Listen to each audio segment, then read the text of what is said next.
So, I don't know why it did it again, but it did the thing where if I try to dual stream it to Twitch and YouTube, that Twitch doesn't want any of it. So I just have to leave it at that, and just have to do the usual thing of downloading from Twitch later on and then putting it onto YouTube.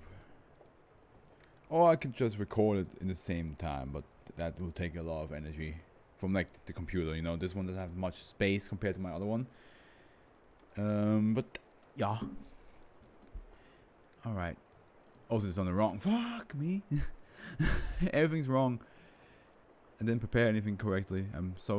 I apologize. I apologize. Here I am. Here I am. Okay, first, you gotta make the text invisible.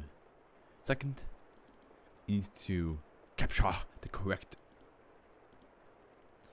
one. And that's the correct one, yes. Close all this, move this, close this. Don't want any of y'all to see any of this. You look away now.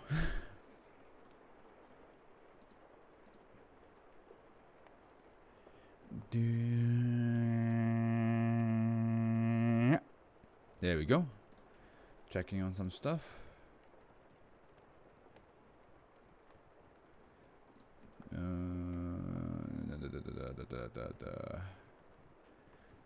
Alright, that's no problem.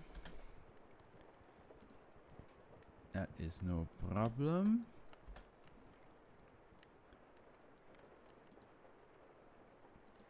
There we go, that should be it.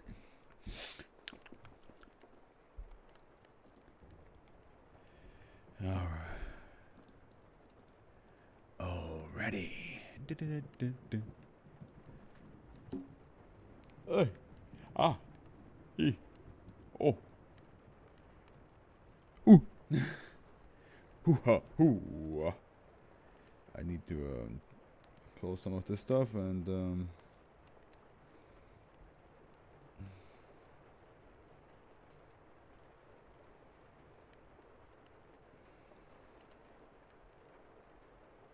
no, I will leave it alone this time. He helped me so much, I'm gonna leave it alone.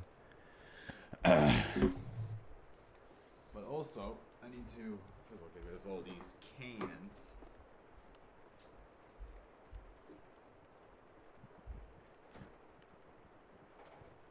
I had a pizza with anchovies, so my thirst might be a bit overboard. So I'll have myself a bottle of water here. And put a new one inside the fridge. Here we go.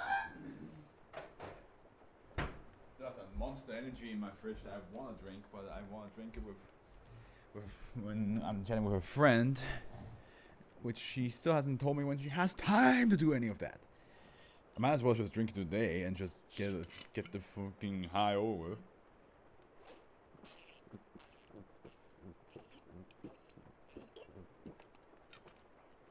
Oh, that hits the spot after an anchovy pizza. All right, I would say enough. Enough time has passed, and I shall begin. Let me just close this. Yes. All right. What do we have first? Nuclear slime. Also, how loud is the? There, that should be better. Keto, yeah, I mean, to be fair, anything called nuclear should be immediately considered keto. Even if it's called nuclear atom, it should be just. It should never. You can't say nuclear slime and then it be a safe SCP, because I would be like, are you sure? Are you 100% sure about that? It sounds. SCP-770 is to be stored in a 500 milliliter flask made of isotopically pure iron-56. The flasks could be evacuated of atmosphere and stored in a depressurized steel safe lined with isotopically pure iron-56 foil and 7.5 centimeters of lead. Currently, SCP-770 is stored at blank, blank, blank. And here I'm about to blank all over. SCP-7... Water and Pepsi. SCP-770 is to be given nutrients in the form of 20 milligrams of technetium-95M gas produced by the research reactor at blank blank. These are to be administered twice a year. SCP-770 may be removed for how? God, they're dirty again. May be removed for research and experimentation, providing a detailed research plan is approved by level 4 staff. All research staff must be qualified in dealing with radiological safety hazards. Research is to be carried out in the environmentally isolated laboratory, and research staff must use glove boxes or conventional biohazard suits. After SCP-770 has been returned to storage, the atmosphere of the laboratory must be purged and any materials or instruments that have come into contact with SCP-770 are to be destroyed in a high-temperature plasma arc furnace. Addendum 1. Following Incident I-7701, SCP-770 is not to be exposed to fissile, fertile super-heavy elements, including any isotopes of uranium, plutonium, thorium, or americium. Permission to perform experiments using these elements will be immediately denied. Agent Blanc has been posthumously commended for his quick thinking in preventing a dead expunged. Description. I mean, from the title alone, I can already assume what it is, but go on. SCP-770 is a strain of mold that is similar in appearance to the common Physarum polycephalum slime mold. Do I want to know how this... Okay, I'll look it up.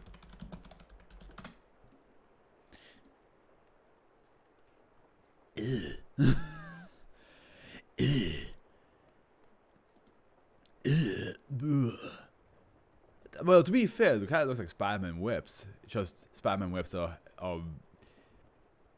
painted piss yellow for some reason, but it's other than that, it is largely colorless and translucent in appearance and will adhere to almost any surface.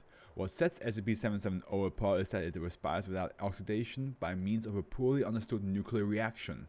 When present on the surface, SCP-770 will absorb any radioactive isotopes or any isotope larger in atomic mass than iron-56, with preference given to heavier isotopes. These isotopes will then undergo a nuclear reaction in which they are reduced to more stable isotopes and energy is released. The decay products of this reaction, normally lighter elements such as carbon, oxygen, or nitrogen, along with the energy produced, are used by SCP-770 as a source of sustenance so it may grow and reproduce, which it does by a periodic release of airborne spores. There is a strong possibility that the elements produced by SCP-770 will also be radioactive isotopes. During ingestion and reaction of isotopes, SCP-770 will emit significant quantities of ionizing radiation, including alpha, beta, gamma neutrons, and hard X-rays.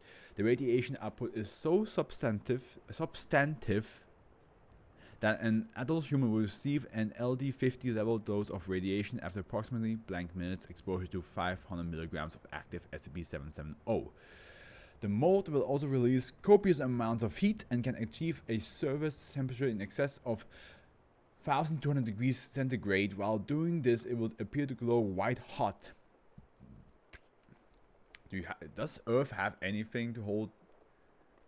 I mean, yeah, it probably does, but 120 degrees centigrade. Woo. You put that in a room, the whole room just go be like, oh god. Wait, how hot is the sun? Heat of the sun. In centigrade. Okay, yeah. Of course, the sun is way hotter. How hot is lava? How hot is magma? in Celsius. 700 to 2000. So it's not as hot as the maximum of lava, but it is pretty. It's half of lava. That is pretty lukewarm, I would say. How SCP-770 is able to withstand this level of radiation and temperature without this. Okay, I was just making sure my audio is actually on. That would have been embarrassing. And this situation is unknown. Currently, the most feasible ways to sterilize an area of SCP-770 is by means of specialized plasma arc furnaces that are designed to reach temperatures of 3000 degrees centigrade. Although Incident 17701 demonstrated that thermite when used in confined area can also be effective. I have now figured out a script for the fourth SCP I want to write. So maybe I have to look at it. I'm thinking about the pool that cleans itself up by just literally dissolving everything that's inside of it. I think that would be a very good short horror. Yeah. I'm actually going to ask Matt real quick. Before I ask my co-writer.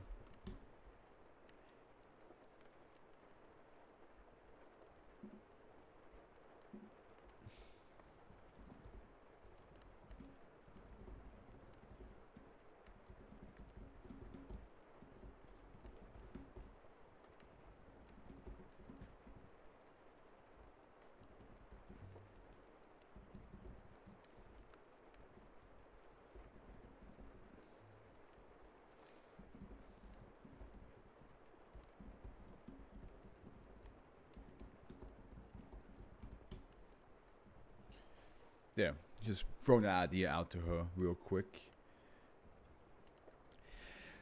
Due to the relative abundance of viable isotopes, the vast energy produced by nuclear reaction, and the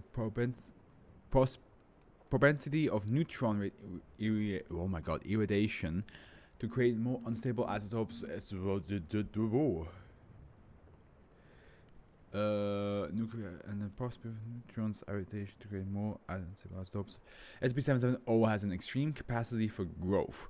With adequate food supply, SCP-770 will produce spores approximately every blank hours and is capable of doubling in mass every blank hours. As no known herbivores or herbicidal diseases could survive exposure to the radiation produced by SCP-770, there is no limiting factor to the mold achieving a geometric growth rate in the event of a containment breach or worse. A data expunge event projection indicate that the mold would spread quickly and the Earth's biosphere would be rendered uninhabitable after approximately blank months.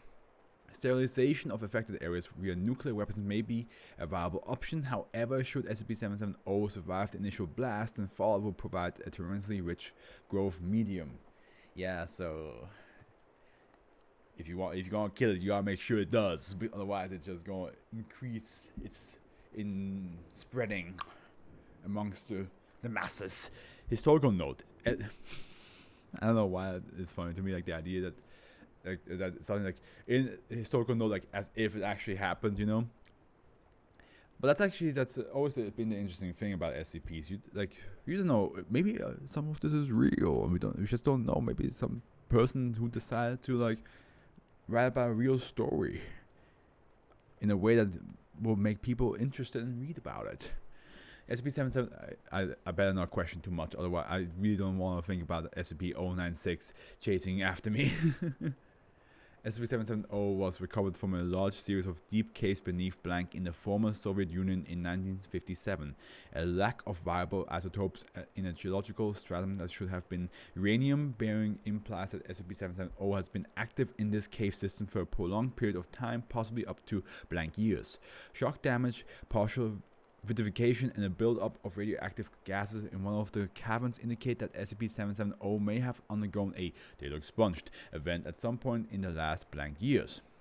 A publicly owned mining industry broke into the cave system in 1957, resulting in data redacted. Fortunately, no spores of SCP-770 left the cave system, allowing the cavern to be purged when the incident was discovered by the Foundation.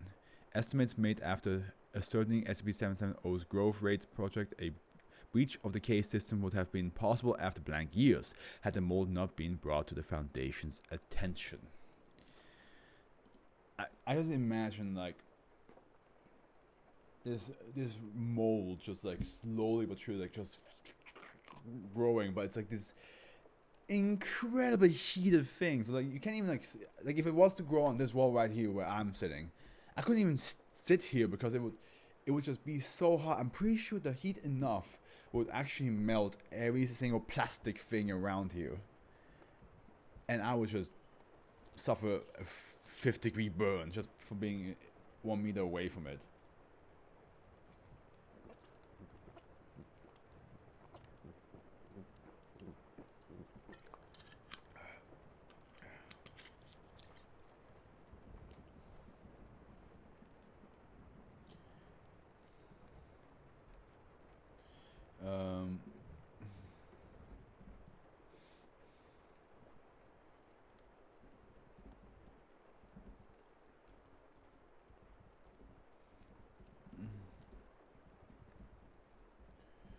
Okay, just again, just throwing the idea out to her, and let me just. Okay, nuclear slime. Okay. Bam. Bam. Bam. Bam. Bam. Bam. Bam. Bam. Bam. Self-repairing biological AI. So yeah, no, but other than what I just mentioned, I can see why it's dangerous, and also it's one of those SCPs where like you want to destroy it or at least sterilize it because you don't want it to spread, but you don't know how. That's why it's key as well, because you have no idea how to stop the spread, or what you can do to terminate it without accidentally fueling its fire. But yeah, okay. One more time. Self-repairing biological AI. Not... Ooh, 2 keys in a row, huh? Well, to be honest, self-repairing biological AI, that sounds very much like the robots from Horizon Zero Dawn. Except that they don't really self-repair. They do have... you can destroy them, but they were self-fuel efficient. Partly biological. Partly. Okay, SCP-771 is to be held in a secure windowless containment cell at all times. Any and all materials entering or exiting the containment area must be scanned for contamination. Containment area must be checked weekly, and any damage done by SCP-771 is to be immediately repaired. No personnel are to enter SCP-771's cell without full body hazmat containment and dangerous object handling DOH armor. In the event of attack by SCP-771, all personnel are to be immediately evacuated and seal the containment area. Subjects suffering from stings are to be left in the containment area or recovered for observation when possible. Description: SCP-771 is a form of AI that appears to be constructed out of both organic and mechanical components. The metal components of SCP-771 are of varied origin and composition, with several still unidentified, but many appear to be broken or damaged. Its biological components appear to be extremely decayed, appearing to suffer from some form of degenerative disease or virus, with the mechanical components acting as a form of life support.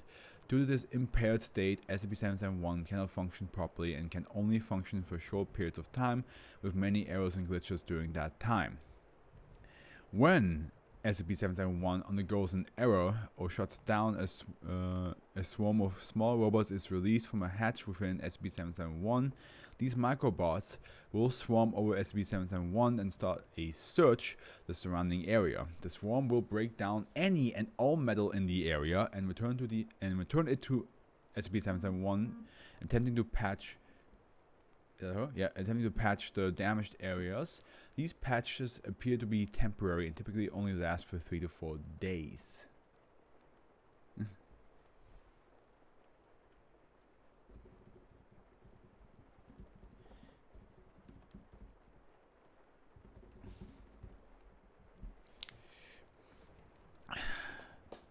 The swarm will also target any vertebrates animals during their search. Upon contact, the swarm will proceed to sting the subject, injecting a fluid that completely freezes all muscles in the body almost instantly.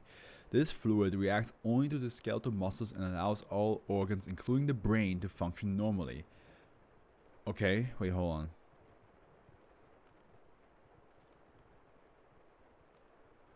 Okay, so certain muscles cannot move anymore, but other ones can. Once frozen, the microbots will move the subject into close proximity to SCP-771 and proceed to cut off a portion of tissue. The swarm will bring the tissue back to SCP-771, attaching the pieces to the pre-existing biological components. Once the subject dies, typically from blood loss after 2 to 4 days, the microbots cease their harvesting and retreat back into SCP-771. The harvested tissue appeared to be immediately contract the same degenerative illness as the original tissue and degenerate to an unusable state after 12 hours, necessitating the retrieval of additional tissue. So basically, it's trying to heal itself, but even if it gets new skin, it just damages itself so fast that it has to get a new body again within half a day. The skin it wears is not even good enough for a whole day or a week. It kills a human. The human suffers for like 3 to 4 days. Just for this thing to just for the skin that it harvested not to last for a whole day. So at best, let's just say it was left alone and it wasn't like in containment. At best, it would be basically from within the week.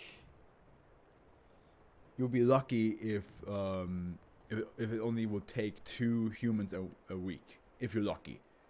Otherwise, might be 3, might even be 4. Depends on how long you survive losing your blood in the shock. So, but it is in containment, so we don't have to worry about that part. Note on containment, it has proven very difficult to collect samples from SCP-771 or its swarm due to the highly aggressive and invasive nature of the swarm. Yeah, I mean, it's basically every video game swarm of bees. You accidentally hit the beehive and suddenly you're like, oh shit! It also appears to sense attack and attempts to deactivate or damage SCP-771 cause a highly aggressive reaction from the swarm. See Breach Incidents 1101-771 1-14. So there were 14 breach incidents. Oh boy. Any action capable of disabling or deactivating the swarm will also damage SCP-771 beyond repair and eliminate its primary form of life support. The highly complex and advanced, if damaged, nature of SCP-771 and the paralyzing sting of the swarm have enough research application to warrant continued containment in the hopes of finding a way to deactivate the swarm without destroying SCP-771. In addition, information gathered from SCP-771 has shown a possible blank in the blank, which data expunged. That sounds more seductive than I assumed the guy wanted it to be. It has shown a possible blank in the blank, which data expunged. No more information for you. Text log 771 -11-0-B excerpt.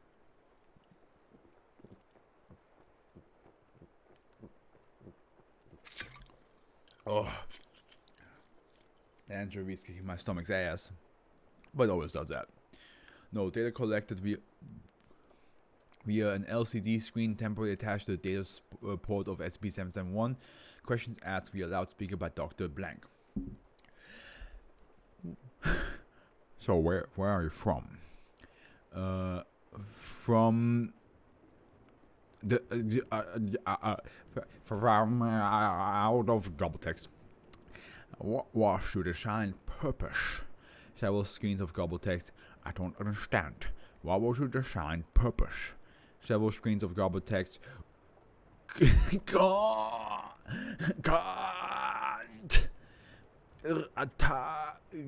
Gobble text. We want to help. Can you deactivate your defensive robots? No. It is needed for continue. A1. We can help you. We can repair you and restore full function. Double text. Motive is important.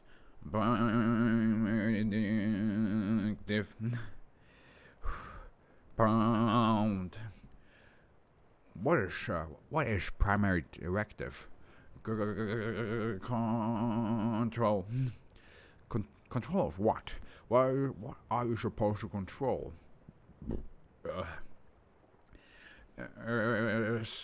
One essay.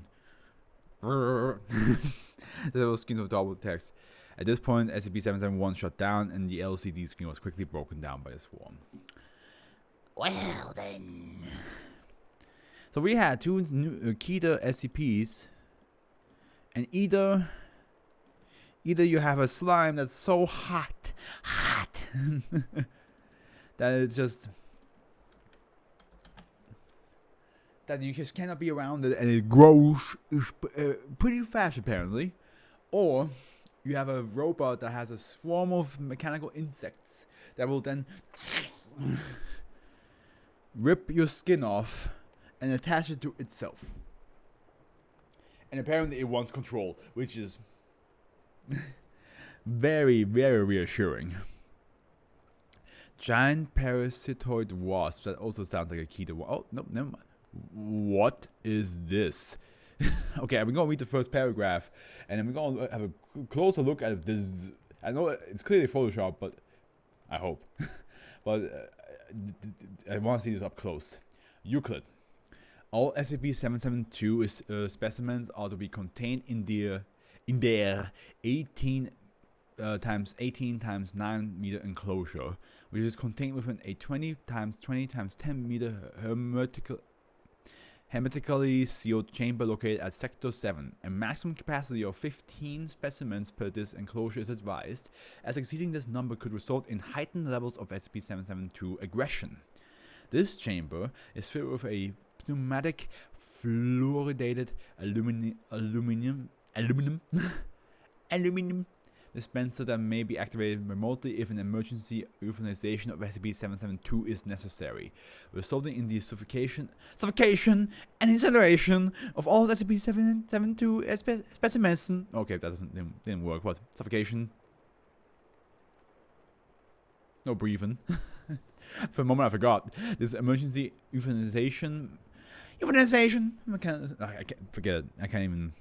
Mechanism and all related equipment must. I wanted to do all the words in that song's like rhythm, but nah. And all related equipment must undergo routine maintenance checks to ensure adequate performance. I also have to do a routine maintenance check on myself to make sure I have adequate performance.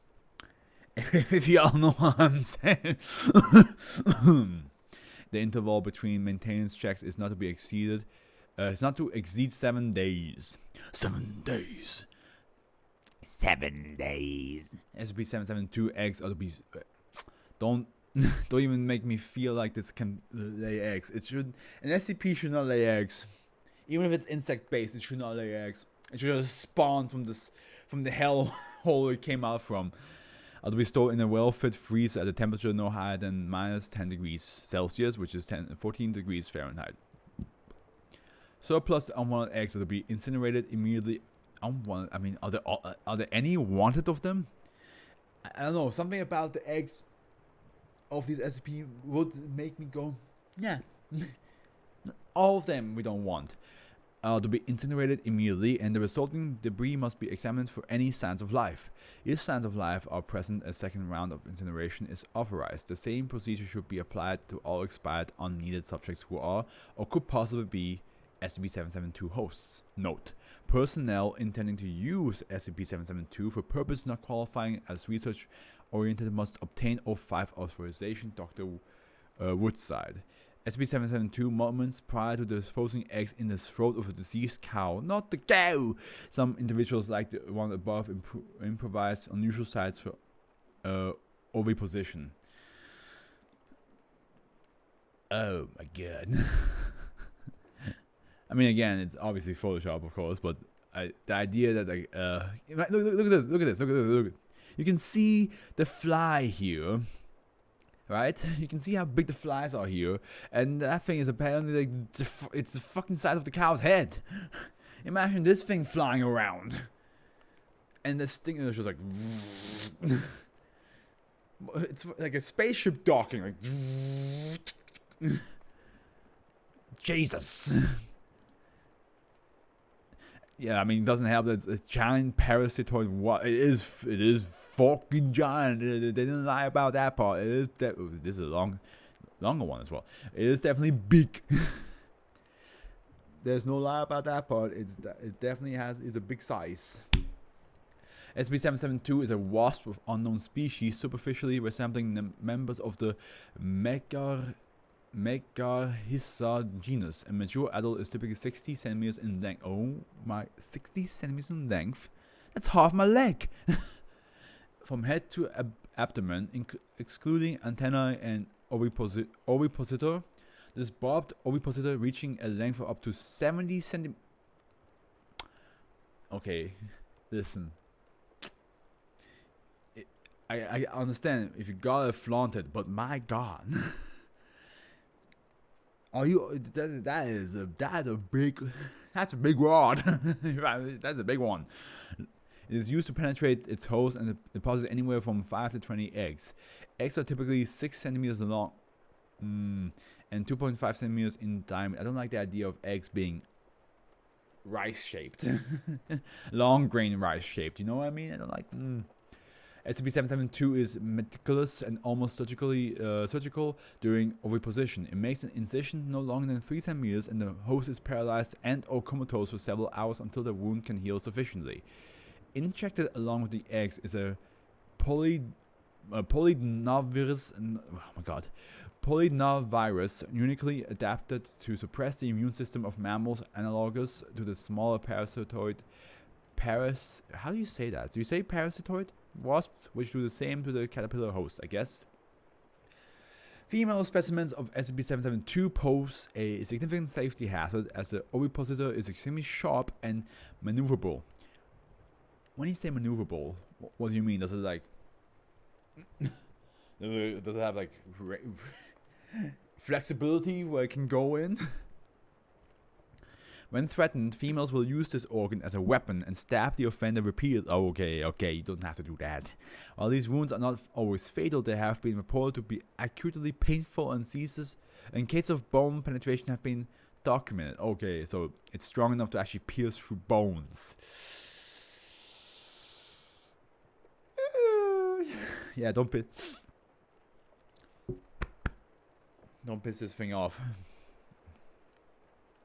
Although caution should be exercised around all specimens of SCP-772, males lack the ovipositor, which serves as the female's weapon and method of host infiltration. when the female have the bigger dick than you.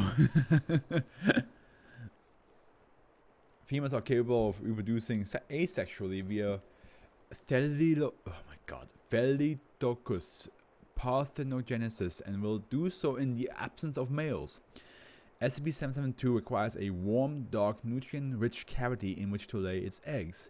It habitually deposits eggs in the abdominal subcutaneous fat of large mammals, but has been known to utilize subcutaneous fat in other regions, including the shoulder, back, hip, thigh, and data expunged.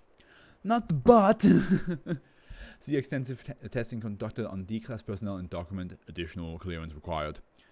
SCP-772 eggs have an incubation period of 4 to 12 days. I hope that the larva phase of these things are like small, you know? Because if this thing is 60 centimeters long, I hope it doesn't pop out and just this humongous larva just comes out. And length of incubation period is speculated to share an inversely proportional relationship with levels of host stress hormone. Upon hatching, SCP-772 larvae begin the consumption of host tissue, gradually working their way into the depths of the host body. Oh yeah, they don't even hatch outwards; they go inwards. That is not okay. The lava may be easily mistaken for abscess tumors, but so it is big enough that it looks like a tumor. But as SCP-772 progresses away from the hypodermis, it appears to the observers that said abscesses tumors are diminishing of their own accord. Yeah, of course, because it's going inside. So of course, it looks like it's shrinking. Oh God. SCP-772 was discovered on the 4th of blank 19 blank when Professor Blank, a noted entomologist of Blank University, was found disemboweled and partially devoured on his bathroom floor. Several adult SCP-772 were found feeding on his remains and that of his 2 cats, indicating that SCP-772 is carnivorous even after pupation. Okay, great. It also ate cats. Fuck off. Interviews with his colleagues revealed that Professor Blank had apparently returned from the Azores Islands about 2 weeks before his death. I went there once. What if it's inside me? No, it would have happened a long time ago if it was inside me. He did not contact anyone following his arrival in the UK and did not return to the university. Professor Blank had been conducting research in remote areas of the Azores for months at a time and had little contact with anyone during his absence. He recorded data and personal reflections in a series of journals, 2 of which were found on site. Relevant and/or noteworthy excerpts have been transcribed and included for post-mortem analysis. Journal 772B, page. Okay, here we go. It's all his journal now.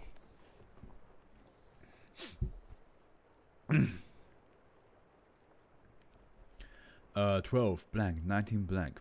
Finally, after months of fruitless searching and conducting the same mundane tests on local vegetation and perfectly ordinary insect life, I have found something. It could be a discovery the likes of which I have thought of after all my life. Something undocumented, something unheard of. That rare moment which I'm sure Stella and Darwin and all the rest took for granted, the feeling that you might actually be witnessing something new.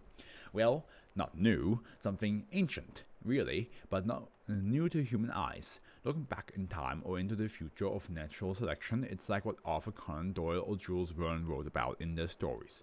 Only it's bloody real. Lord, I know I'm a scientist, but even George will be excited about this. You see this, George? I hope by the time you read this lovely little memento I've won an award I can wave in your face. Passion and education matter. It's not just about lab work. It's about risking malaria and dysentery and sleep deprivation and even death. I dare say it's all worth it now. Those larvae are at least 10 centimeters long. That's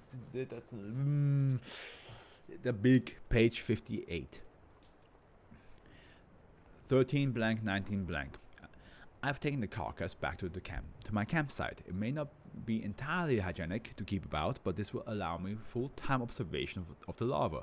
I almost feel guilty dragging the thing back here, but there's nothing for it. Reminds me a bit of how I felt back in my undergraduate studies when I didn't want to drown those helpless rats. Well, this fellow was already dead, and must have been for some time without anyone going to look for him. Page 60, 15 blank 19 blank. I think I'm just going to read the first number and then skip the rest. I've examined it all very closely, and it seemed I'm fortunate to have stumbled upon the larva at all. They all retreated as deep as they can within the body, seeking the darkest, tightest nooks and crannies as if prematurely exposed. And I folded the skin back into place, at least what's left of it, and now I see a split open by a very even, clean-cut slash. The larvae weren't the ones responsible for the wound, a knife was, or some sort of blade. I'm going to be well pissed off if this corpse is a piece of murder evidence. I don't think they bother with that sort of thing as much out here, but I'm going to make certain no one finds this body. Not about to lose my discovery. Page 75, 21. They're in cocoons now, and I think my original suspicion is correct. There's some sort of ichneumanoid. Text scribbled in illegible. Although this is fairly uncharacteristic of me, I'm spending more energy on worrying than data collecting. Or more energy on worrying than data collection. I return to the place I found the body originally, and what do you know? The murder weapon sitting right there. I hadn't noticed it before. It's a big machete, still has dry blood on it. I'm frightened because of if anyone finds me, they might think I killed him, and I might not be the one. I might not be the one awarded at all. avoid all the recognition. Definitely not contacting the authorities. Well, can you blame me? One murder investigation is nothing compared to the implication this wasp has for science. Page 82, 7. It's been a fortnight already. I'm dying of anticipation, and it's not exactly smelling like roses in camp with this corpse lying about. When will the bugger pupate? Page 85. My god, that's a lot. 15. Good lord, I'm thrilled. I feel like a proud father that finally emerged. Luckily, I constructed an enclosure around the carcass a week ago, because they're bloody enormous. This is truly prehistoric caliber. They're colorful, yellow and red, positively stunning. The exoskeleton is unlike any I've ever encountered. When they fly against the walls of the enclosure, their wire actually bends. It's really thick wire too. They use such force and don't seem to suffer any injuries. The exoskeleton must be extraordinarily tough, and the ovipositor of the females is incredible. 60 to 70 centimeters, if you can't believe it, but I can't record all this in 2 places. Consult my data notebook. Page 18. Rather worried. Nights have been particularly windy as of late, and they have finished off the corpse. Confounded. I don't know how it's possible, but they've eaten the hair and bones. They act with extreme aggression toward anything that moves, including myself, and the thudding as they bang against the walls is becoming rather unnerving. This portion of text stricken out. I don't honestly know how much longer the enclosure will hold. And portion of stricken text. I'm surprised the enclosure has held up this long, especially with the wind blowing like this. I don't know what to do. I can't risk losing them, but if I leave to get help in town, they could break free while I'm gone, and they'll be gone forever. And text scribbled and illegible. Page 91. I mean, props to him, I guess, for being this adamant on staying around 60 centimeter long or big wasps.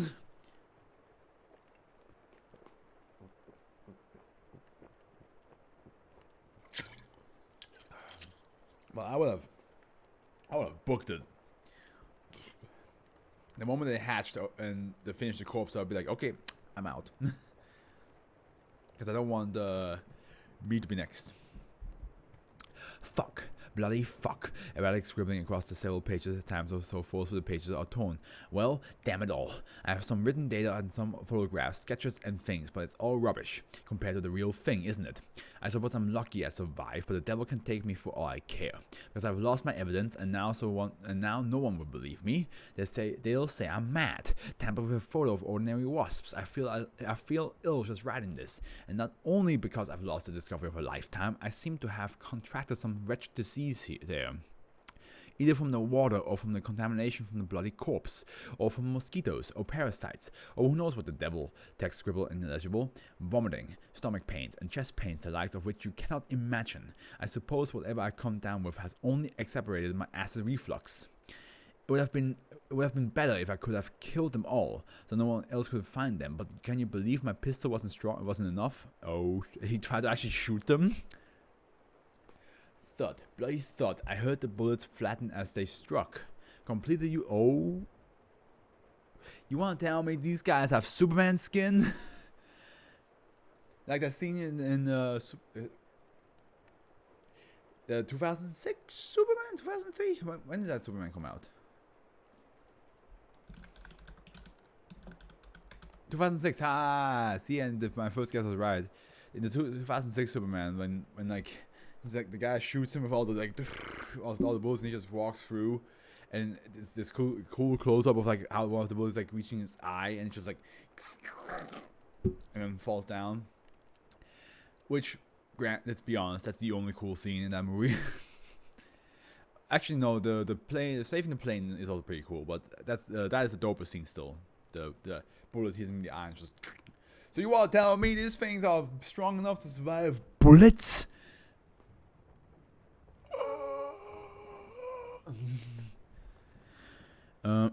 Completely useless. I woke up in the middle of the night and my side was aching, and the enclosure was just a pile of wood and wire, and the air was alive with humming. I grabbed his journal and jumped into my truck, but I don't know how I managed to escape.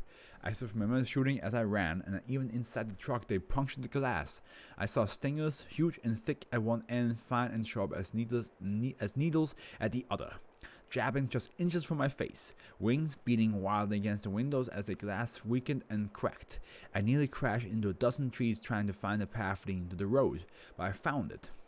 To think I cleared that path because I was too lazy to walk to the road, it saved my life. At some point I heard a sickening noise and my stomach churned, but I managed to duck my head below the steering wheel. I was showered with glass and was stabbed a few times on my back and arms by both shards and stingers, but I put the pedal to the floor and managed to outpace the wasp. Bloody poetic. Chaotic. Yeah, that's how I say it. Bloody poetic. Now I can be a fiction writer instead of a goddamn world-renowned scientist. Text is scribbled maniacally illegible. And 4 pages later, page 95, 20. I don't want to believe it, but I can't sleep at night and I know why I feel this way. How could I not know? It should have been obvious earlier on, and I considered the possibility, but I didn't want to write it down and admit it might be happening.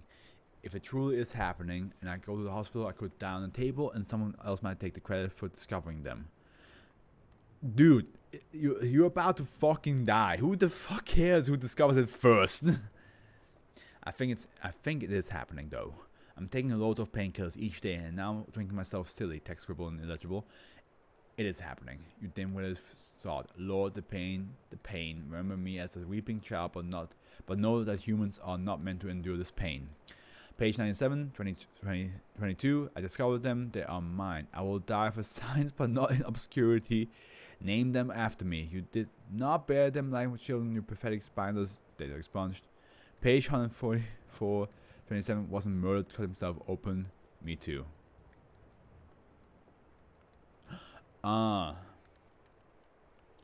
Okay. He's saying that the body in the woods, was not killed. He cut himself open so that the things would get out of his body, but didn't work now, did it?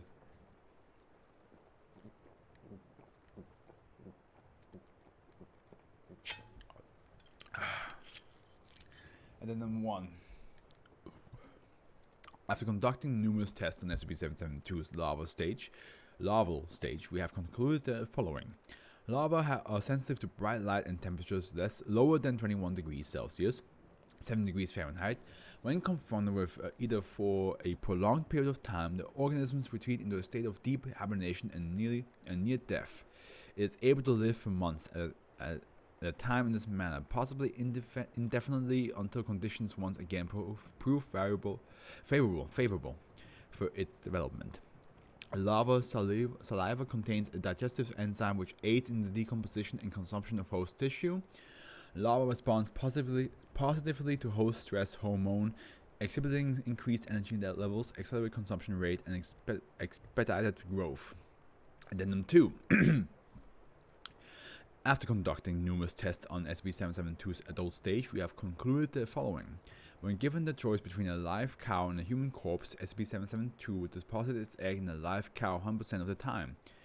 Whether the larvae require living tissue to survive, or the choice is merely preferential on the part of the mother, is not yet known. When given the choice between a live cow and a live human, SCP-772 deposits its eggs in a live human 84% of the time, tapping its antennae vigorously against both subjects' skin before making a decision.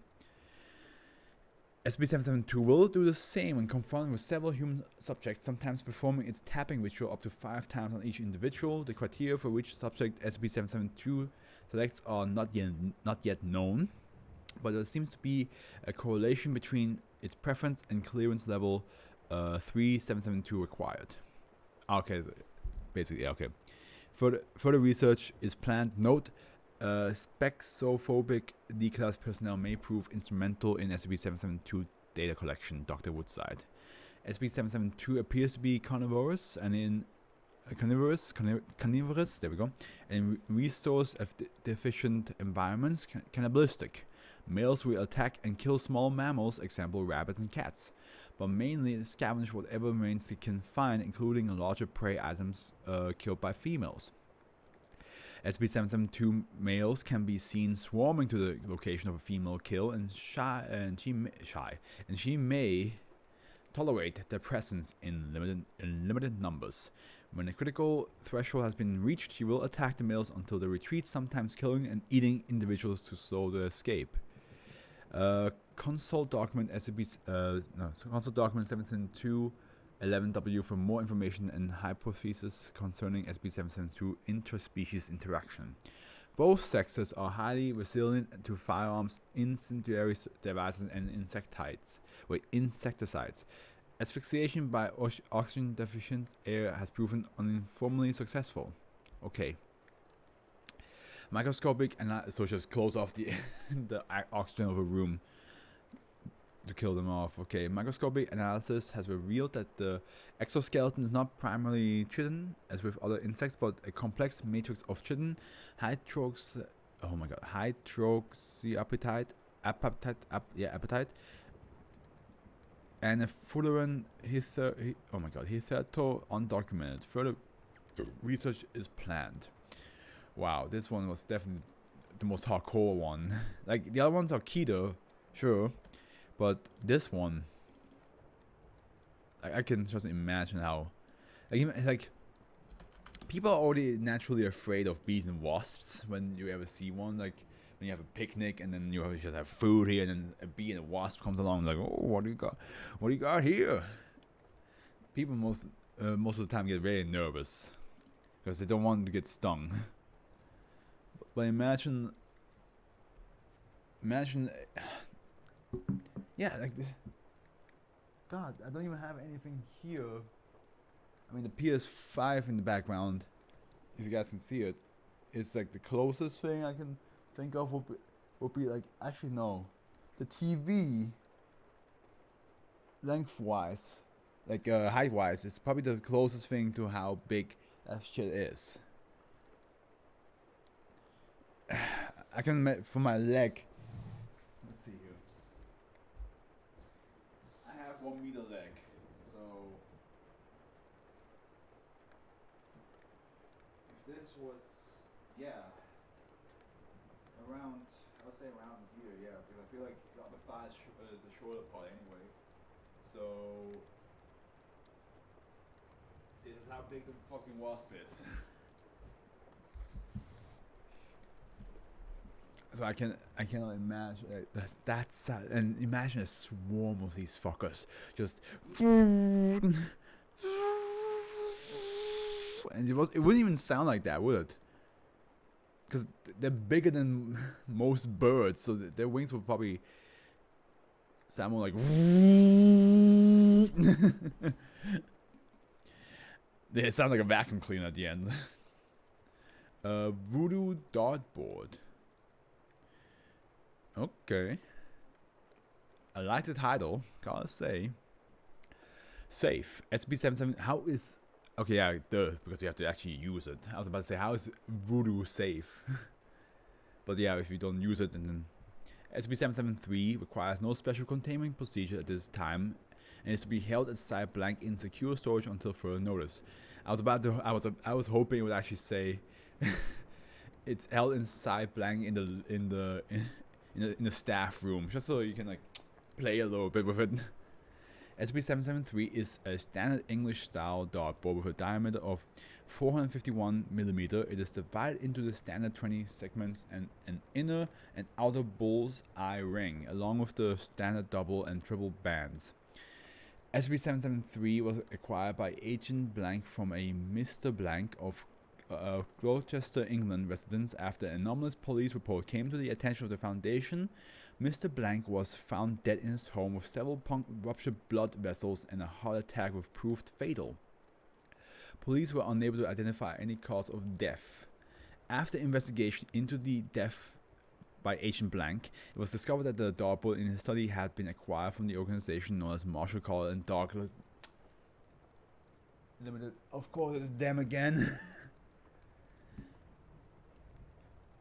Of course. When is it not them? Recently, after wiring a large sum of money to the organization 3 weeks prior, a few weeks prior. Upon recovery of the object, a set of instructions were recovered from a panel in the rear of the board, which also contained a set of diamond-tipped dots with a space to insert small strips of paper. The instructions were handwritten and signed by Mr. Blank. According to the instructions, when a dot is thrown onto the board from a distance of at least 3 meters and the name of a person is written upon the dot, it will cause harmful injury to that person, depending on where the dot impacts the board. The higher the number on the board, the more severe the injury, ranging from a simple sprain of the elbow to as severe as a complete rupture of the aorta. The instructions explicitly state that the person must be written clearly on the dot, and that the rules are observed, or the detrimental effects will occur to the thrower. Oh boy. This effect occurs in triplicate according to the standard British dot organization rules before another person can be selected by another player to be injured. Double and triple bands incur ill effects based upon the base score they multiply. After significant experimentation of all these effects have been confirmed by Foundation staff using Class D personnel, it was also discovered that it would not affect any person more than 30 meters from the board itself. Okay, so it has that's good to know that it has a range limit.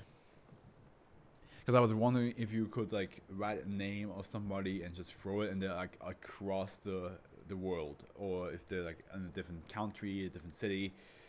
If that was like if that was like the limit, but 30 meters is pretty. I mean, it's pretty big when you think how many people can fit in a 30-meter radius, but other than that, it's pretty small for a voodoo item. Addendum. After significant experimentation and the use of a mechanical throwing arm, the segments of the dartboard have proved the following injuries: slight finger pain in the right hand, and immediate tension to the shoulder muscles, a minor headache, a slight rash on the left ankle, treatable with normal anti-rash over-the-counter creams, a strain of the tendons in the right knee, ingrown toenails for several months, they look sponged, slight swelling to the left of the left hand, a fever for several days, treatments are ineffective at breaking it, rupturing of the blood vessels in the sinuses leading to heavy bleeding from the nose, rupturing of a blood vessel in the upper chest, strain of the Achilles tendon, laceration of the esophagus, herniated disc location of the right shoulder, a portion of the lung becomes punctured with a rib, cranial swelling, a fracture of the tibia, a compound fracture of the cranium, a non-fatal aneurysm, a fatal heart attack, and a coughing fit leading to the rupture of a membrane in the throat. Well, all I can say is hopefully the person has shit aim and just always hits like the lowest numbers, and it's just never. And it's never like too much of a painful experience. But other than that, I like the idea. I do wish it had a bigger range though.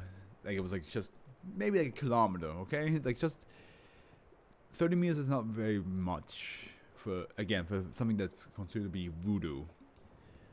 But I get also.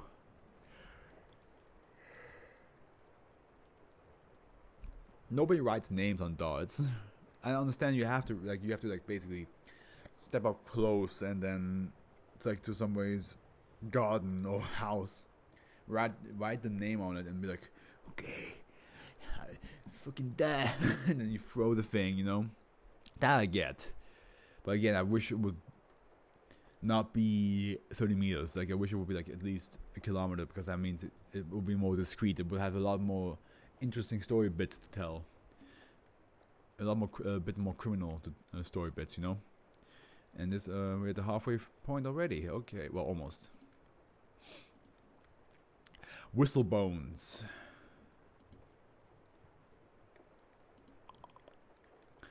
Another save. So we had 2 Keter, 1 Euclid, and 2 saves. It's a nice mix, a nice bucket of a mix right now. All supplies of SCP-774 are to be kept in sealed metal barrels designed for hazardous chemical waste. Subjects are to be maintained on hospital beds, kept alive via Procedure 17A. SCP-774 is a byproduct of the halogen acid redacted when process redacted Okay. When in contact with the skin, it permeates the body's tissue and selectively attacks bone, dissolving the bone minerals and leaving only a soft collagen.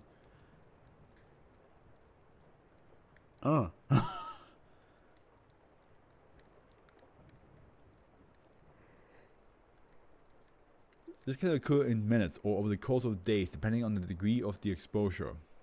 The only bone that is not affected by the initial reaction is the skull. Of course, it's the skull.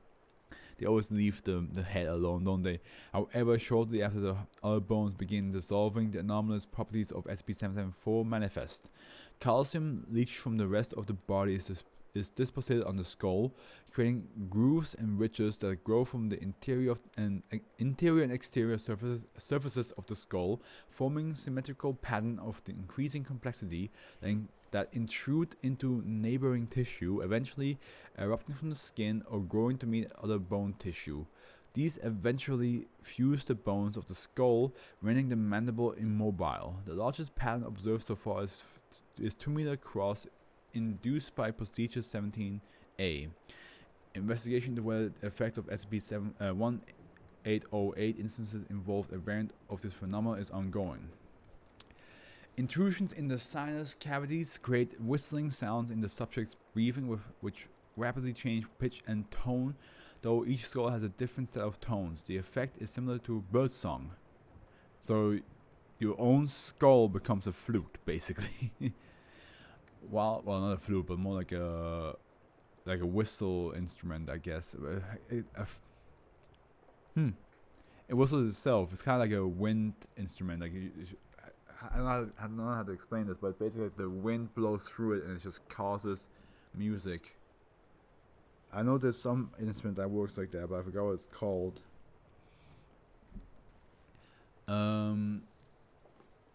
Subjects, which while subjects affected by SCP-774 are unable or unwilling to communicate, their heart rate and breathing becomes more regular when able to hear the other late-stage subjects. See Addendum 2. Subjects typically expire following the collapse of the rib cage or damage to the spinal cord due to the loss of the spine. However, artificial supports can be implanted as per Procedure 17A, prolonging life. Subjects kept alive after the complete loss of non-cranial skeletons can be induced to further growth by implanting new bone materials. Subject -17 has been kept alive 12 years at the time of this writing. Trace amounts of SCP-774 are still found in Subject 17's bloodstream, though it is unknown if it is manufactured or if it remains from the initial exposure. See Addendum 3. Addendum 1. Dr. Mann was able to induce growth in specific direction through careful breaks and cuts into the bone tissue. However, after several weeks, the new growth was destroyed and the former pattern reasserted itself. Addendum 2. Analysis of the whistling shows no distinct pattern, and some of which have been mapped to the specific external stimuli. Dr. Mann. Well, Mann. Because this is how you write man in German, Mann. Has requested permission to vivisect at 774 subject for the purpose of at 774 subject for the purpose of examining continued function of the linguistic centers of the brain. Addendum 3. Subject 24 was isolated from the other test subject after several weeks in which its whistling grew more agitated, started producing viscous fluids from the tips of the protrusion, which proved to be further quantities of SCP-774. 2 researchers working in the room were affected. Once they progressed to the whistling stage, the bones stopped producing the fluid. Their patterns were identical to subject 17 and 21, respectively, including a range of whistles. They were termed subjects 26 and 27 following procedure 17A. Dr. Mann has decided to keep them isolated for the time being. Addendum 4. Following a renovation of the site blank, subject 24, 26, and 27 were placed into containment while with the other subjects. Shortly after the growth of subject 26 and 27 began to rapidly reshape, bone being subsumed and reformed into different patterns, including whistles.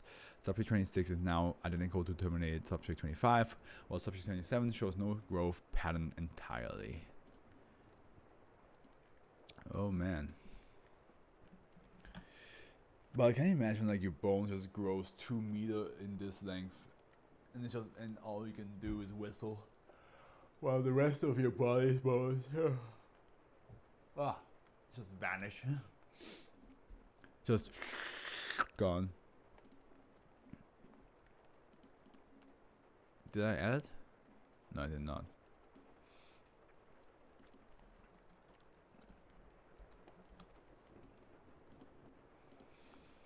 Okay, we're in the halfway point. How is everybody feeling so far? How y'all feeling? How's it going? Oh God, I don't know, Joe. I am so tired today.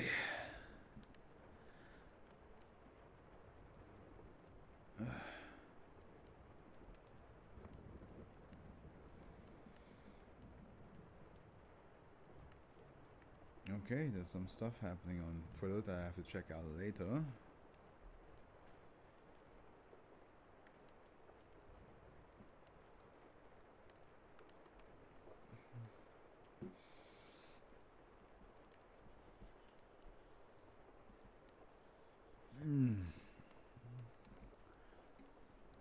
Okay, hungry ticks.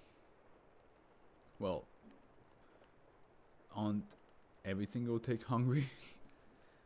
I don't think I ever encountered a non-hungry tick. Oh, a third keto.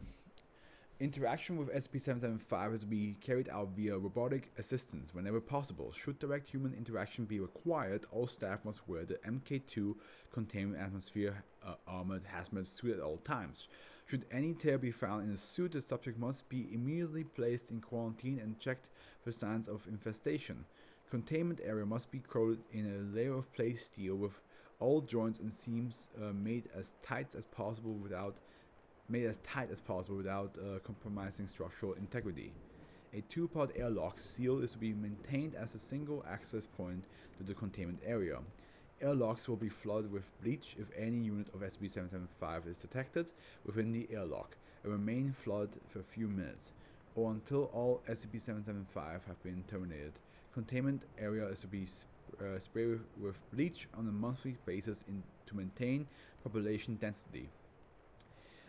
Feedings are not to be exceeded twice till expunged, provided only at the discretion of site command. Description. Oh shit, sorry. I hit the microphone. SCP-775 appears to be a form of arachnid of the order Ixodida. Exodian!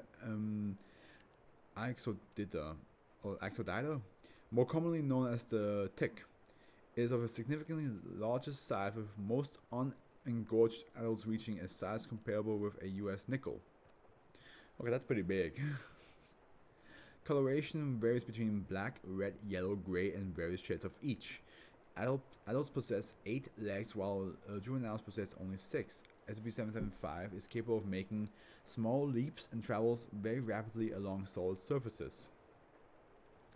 SCP-775 shares the trait of a flexible body structure, but it's much more robust than a common tick, capable of surviving crushing, cutting, or tearing with little to no damage, and capable of flattening out to slide through 0.25 centimeters gaps. SCP-775 is also capable of swelling up to 4 times its original size during feeding, although this does not slightly hamper its ability to move. The legs of SCP-775 are also very strong and are capable of damaging concrete over time. SCP-775 feeds in a manner similar to the common tick, but more extensively. SCP-775 injects both an enzyme to increase blood flow and one that begins to liquefy other tissues. This enzyme will attack all tissues except those making up the layers of skin. SCP-775 will then eat the blood and liquefied tissue until it is totally engorged. It will then lay an egg sac containing 20 to 30 new SCP-775 on or near the host subject and then resume feeding. It will invite the whole fucking child family. Every son and daughter gets to have a piece of whoever the victim is for this SCP. God damn. SCP-775 will feed on any vertebrate animals and will continue to feed and reproduce on the host until it is no longer capable of providing nutrients. Young SCP-775 will often burrow under the skin and attempt to feed on liquefying tissue directly. Hosts will eventually be fully hauled out with only... I'm going to see if I can make this somehow comfortable for myself. There we go. Oh yeah. Hosts will eventually be fully hauled out with only the outer layers of skin remaining. SCP-775 will then fill the skin with eggs and depart to find a new host. You already laid eggs. You gotta lay some more. Hosts in advanced stages of infestation are described as taking a bloated or misshapen form many times with multiple SCP-775 attached to many places of the body. Nest skins are often filled to the maximum capacity that the skin is capable of holding. SCP-775 is capable of reproducing offspring 2 days after hatching. That's very fast. With eggs taking 24 to 30 hours to hatch on average. That is very... So within a week you could have probably around 60 of these things on you. This accelerated life cycle and ability is to resist most forms of physical damage cause SCP-775 to undergo an almost continuous population explosion. Bleach appears to be effective in controlling SCP-775, with most dying after several minutes of being submerged. Yeah, no wonder this is a keto. This thing's reproduced way too quickly. Notes on recovery. SCP-775 was first encountered data expunged. The stool family appears to have been the first infected. Recovery teams found only an adult male and a juvenile female still living in the home, presumed to be blank age blank and blank age blank. Stool. Both were in very advanced stages of blank blank blank infestation, making identification difficult. Most members of SCP-775 appear to have attached to the hands, feet, face, and abdomen of the subjects. The remaining family members were found in the basement being used as nests by SCP-775, with one of the skins already burst and discarded. Several thousand units of SCP-775 were present in the home. 1,000! And it is unknown if the subject used as nests were transported to the basement by SCP-775, the remaining family members, or expired there naturally. Evidence collected from the nests indicate that the biology and reproductive cycle of SCP-775 may share aspects with SCP-1655. If nests containing instances of either are discovered, they must be destroyed. They must be destroyed. Yeah, I mean... Okay, so from what I understand, these ticks they just are bigger and much faster reproducing, but they are not strong against. They're not overly strong or anything like that. They don't have like a body made out of steel that makes it impossible for them to kill. I guess as long as you can set them on fire, you can squash them, you can step on them. Shoot a bullet at them. These are 2 insect SCPs that we got in the same tent so far. So what is the next one? The youth cult. That is very... I'm not sure what to take about this. Hopefully it's not one of those cases where it's like where it's supposed to be an SCP, but then when you read it, you're like, It kind of sounds like something we could have in real life, because that's what SCP is for me. Something that we in real life could not have, or like in this reality we could not have that. So if something shows up that technically is possible for us, I'm like, is that really an SCP though? But at the same time, like, some SCPs are like technology related, so that could always eventually happen. But I feel like it should be like stuff that we know for sure, or we thought we knew for sure when it was written back then, that doesn't exist or will not exist in our world for a while, or ever. Small youth cult. Euclid. A 6.5 meter wall with posted guards and a surveillance system has been built around the town inhabited by SCP-776-A. Civilians are under the impression that this marks the territory of a government research facility. Site blank has been established within these limits for research into the anomalous properties of SCP-776-A. Personnel assigned to -A are free to interact with its members at any given time, but are encouraged to limit such contact to only that which is needed to further understand the SCP. That all got crossed out. Interaction with members of -A are limited strictly to testing in light of the events of Incident 3.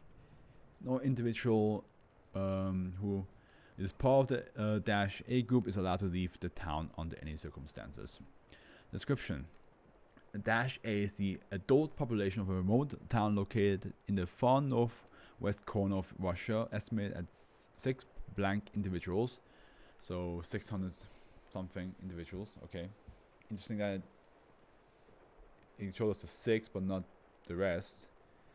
So it's between 600 and 699. I don't think that makes a big difference which one it is. The member of the -A have discovered a method of reversing biological aging. Yeah, okay, that's definitely SCP now. They have, is it what, Benjamin Button? They have found a Benjamin Button solution. Designated -B. The ritual involves the sacrifice of a human being, of course it does, who must be younger than the performer of the ritual. Okay, so as long as if you're in your 80s and you take someone who's in your 20s, there you go. Perform the ritual with children being the preferable subject of sacrifice. Oh, great. Not children, dude. The complete instructions for enacting -B have been recorded in document 776-109-alpha, a level 4 restricted document. Members of -A claim to have been using -B since 18 blank to sustain eternal life and semi-eternal youth. Members of -A refuse to divulge the origins of -B. The average age of -A members ranges from 23 to 51 years of age. This cycles of aging progress in follows. Yeah, I mean, it's not the first SCP that sacrifices children to stay young. that was also one of the SCP called Kinder. Totenkinder, yeah, which just means dead children. Yeah, he was also the same. Like he sacrificed children to make them into a life elixir potion that made her stay youthful or at least immortal. Yeah, the cycle, okay, from 23 to 39 years after regressing in biological age as a result from enacting SCP-776-B, members of -A lead considerably active lives, some claiming to have made regular travels abroad when they had sufficient funds to do so. Members of -A are also notably lenient in sexual conduct, with married couples frequently partaking in affairs with each other's consent. The overall demeanor of -A members is most positive during this period, and a general increase in cooperation observed during this period. Any pregnancies resulting from the increased sexual activity during this period are terminated by -A members as soon as possible. So, abortion? Also, why? Now that reminds me of Love, Death, and Robots, because there was also this whole, like, immortal society who they wanted to stay immortal, right? And if they and they want to stay immortal and live in luxury. No, it wasn't immortal. They were just no, it wasn't immortal. They just got to live better, live the high life, but for the sake of never having a child. And if you did get a child, then you were thrown down into basically in the dumps, in the junkyard of the city, and the luxury city is like in the sky, and people with children are in like under the sky, like on the ground. And people who live up in the luxury city then gets sent down to kill the children from other people that have children, which is just really messed up. Like, hey, listen, they already got shunned from luxury, and now you're gonna kill something that's worth to them more than luxury. Like, what the fuck's wrong with you? From 30, well, in this case, like, I guess they just don't want to share the immortality, or probably they don't want to end up killing their own child to stay immortal. I don't know. No, never mind. Actually, no. I was about to say, does abortion count as doing the sacrifice thing for the ritual? That's probably a deeper question. That's a much deeper question. From 39 to 51, members of Dash A prepare their homes for supporting children as they approach the age of 40. Once the average age of Dash A is 40, members engage in sexual intercourse for the purpose of procreating. Members spend the next approximately 11 years raising their children. Dash A members show signs of depression during this period. I know what's coming. At age 51, members of Dash A bring their children to warehouse-like structures near the outskirts of the town to enact Dash B. Yeah, they fucking sacrifice their own child. So I understand now why. Okay. Each individual enactment of Dash B takes approximately 20 minutes to complete. Dash A members exit the structure approximately 28 years younger than before. The interior of the structure is slated for examination. So basically, the reason why they terminate them between 23 and 39 is because if they would have children while they were that young, it would be impossible for them to take them to the warehouse and kill them. Yeah, because they would be teenagers, they would be young adults, they wouldn't probably know that they would be sacrificed so the parents can be young again, but they would just be very hard to convince to go into a warehouse and sit still for 20 minutes and do nothing. Yeah, no, that's messed up. That's messed up. Their own children too.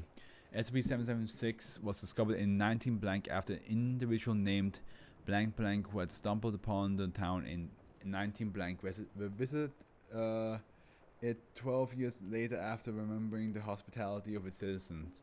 Upon entering the town, Blank noticed that the town was filled with young adults instead of the families he had encountered during his first visit. Blank reported that when he questioned the citizen about this, the citizen immediately turned hostile and attempted to murder him. Blank successfully escaped the town and reported it to nearby authorities. The Foundation soon took notice and took over the investigation and administered Class A amnestics to Mr. Blank. After a heated debate, the members of Dash A agreed to allow the Foundation to isolate and study them.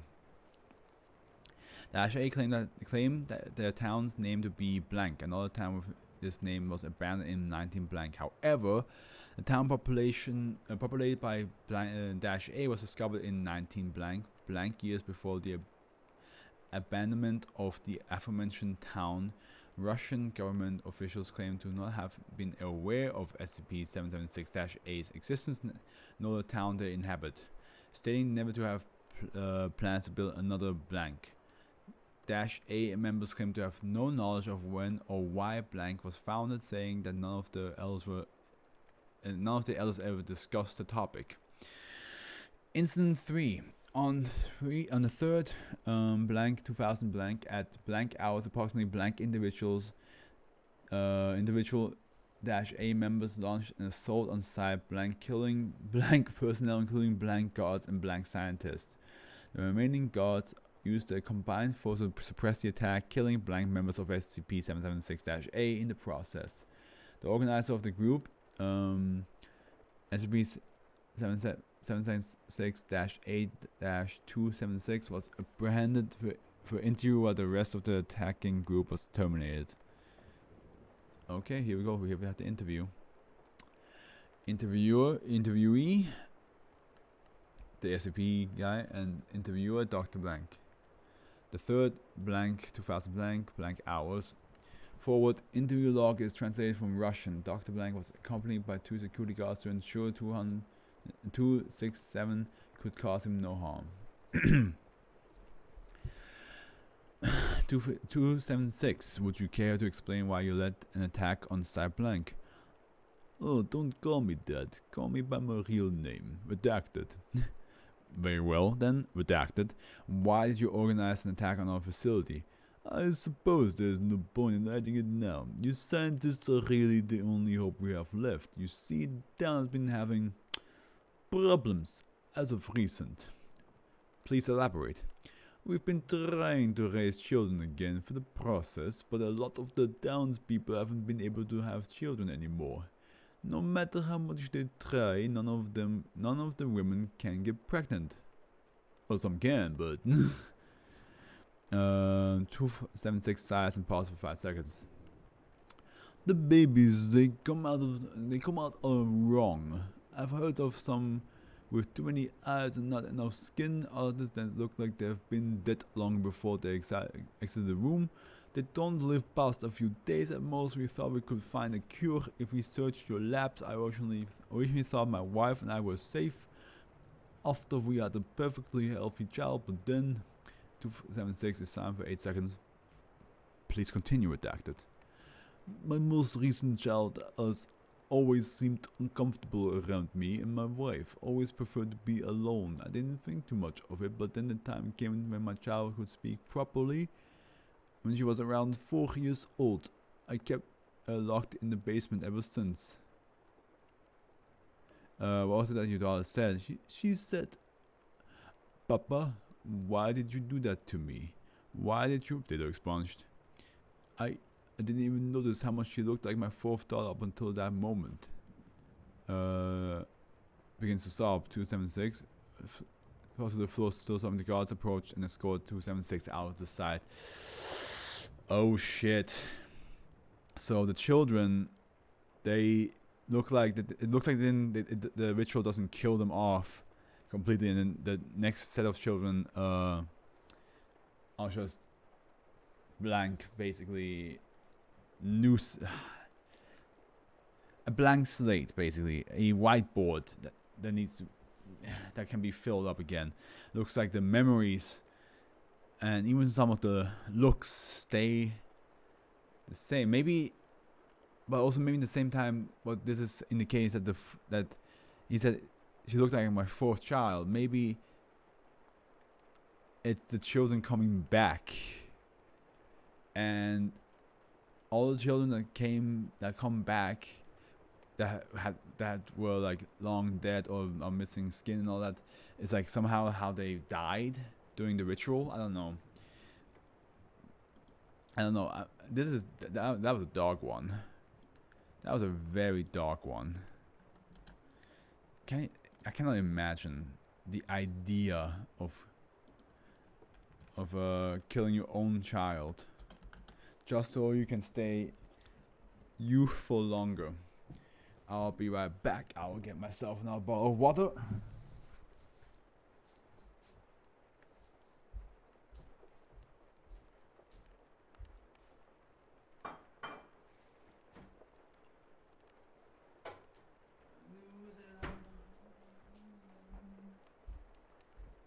Such a lovely face. Such a lovely face. Hotel California.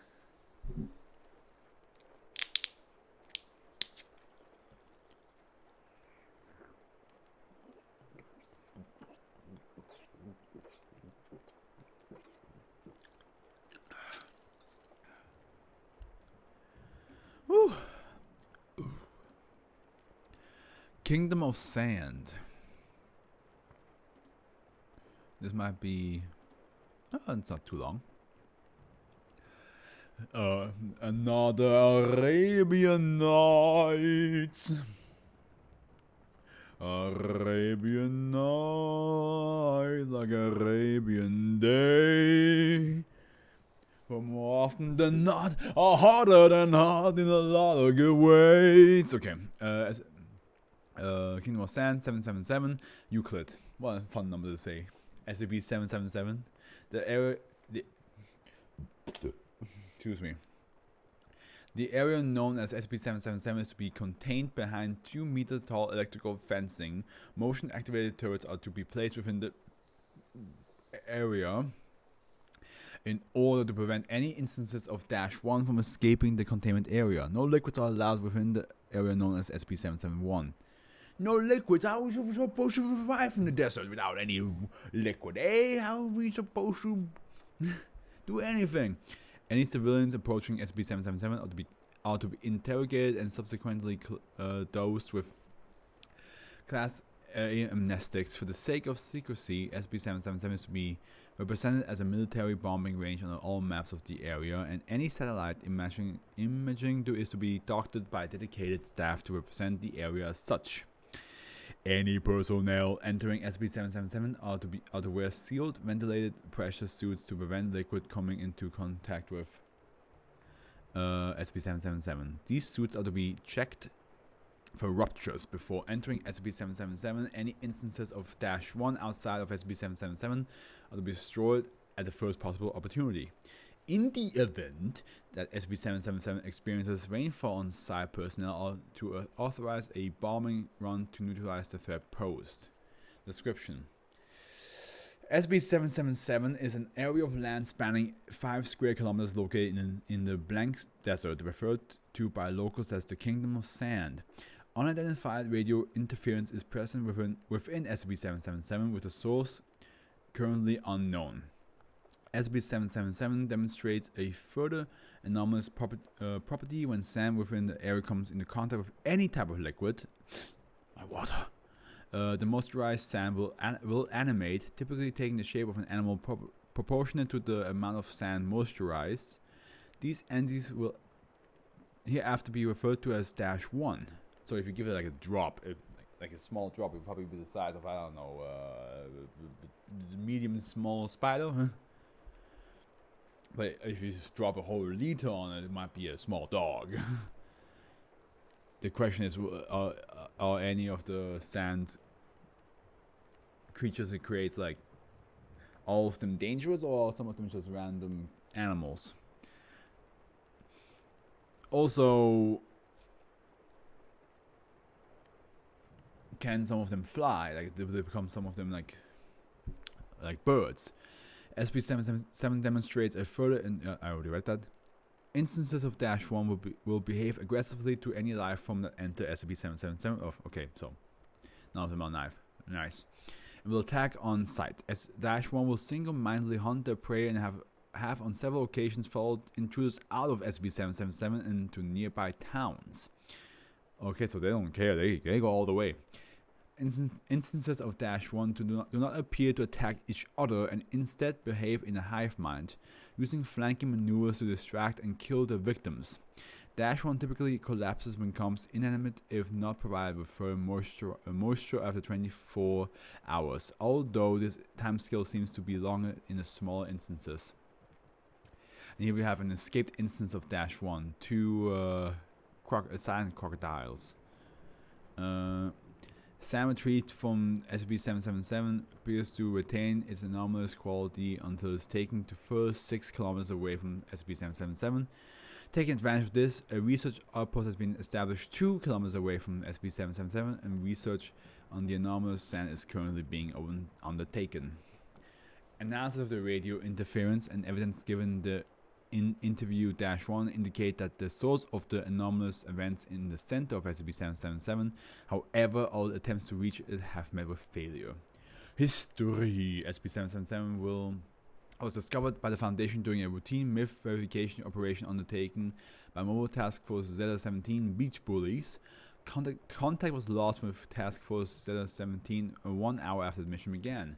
Mobile Task Force 322 well-wishers then began a rescue operation and managed to retrieve blank, the leader of the Mobile Task Force Zeta-17 and only survivor of the incident, on the outskirts of SCP-777, who informed research staff of SCP-777's nature.